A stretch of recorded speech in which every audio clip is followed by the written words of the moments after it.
வணக்கம்.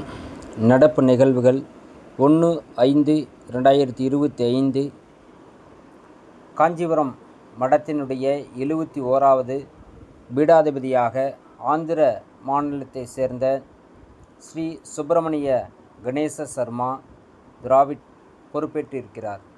காஞ்சிபுரத்தின் சங்கர மடத்தினுடைய 71வது பீடாதிபதியாக ஆந்திர மாநிலத்தை சேர்ந்த ஸ்ரீ சுப்பிரமணிய கணேச சர்மா திராவிட் பொறுப்பேற்றிருக்கிறார். நடைபெற உள்ள மக்கள் தொகை கணக்கெடுப்புடன் ஜாதிவாரி கணக்கெடுப்பும் சேர்த்து நடத்தப்படும் என மத்திய அரசு அறிவித்துள்ளது. நடைபெறவுள்ள மக்கள் தொகை கணக்கெடுப்புடன் ஜாதிவாரி கணக்கெடுப்பும் சேர்த்து நடத்தப்படும் என மத்திய அரசு அறிவித்துள்ளது. அரசியலமைப்பு சட்டப்பிரிவு 246 கீழ் மக்கள் தொகை கணக்கெடுப்பு நடத்துவது மத்திய அரசின் அதிகாரத்தின் கீழ் பட்டியலிடப்பட்டுள்ளது.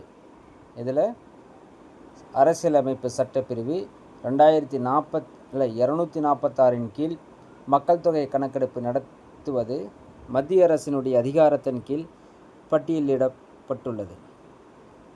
பிரதமர் தலைமையிலான தேசிய பாதுகாப்பு கவுன்சிலின் கீழ் செயல்படும் தேசிய பாதுகாப்பு ஆலோசனை வாரியம் மாற்றி அமைக்கப்பட்டுள்ளது. பிரதமர் தலைமையிலான தேசிய பாதுகாப்பு கவுன்சிலின் கீழ் செயல்படும் தேசிய பாதுகாப்பு ஆலோசனை வாரியம் மாற்றி அமைக்கப்பட்டுள்ளது. புதிய தலைவராக இந்திய உளவுத்துறையின் ரா பிரிவினுடைய முன்னாள் தலைவர் அலோக் ஜோஷி அவர்கள் நியமிக்கப்பட்டுள்ளார். புதிய தலைவராக இந்திய உளவுத்துறையின் ரா முன்னாள் தலைவர் அலோக் ஜோஷி நியமிக்கப்பட்டுள்ளார்.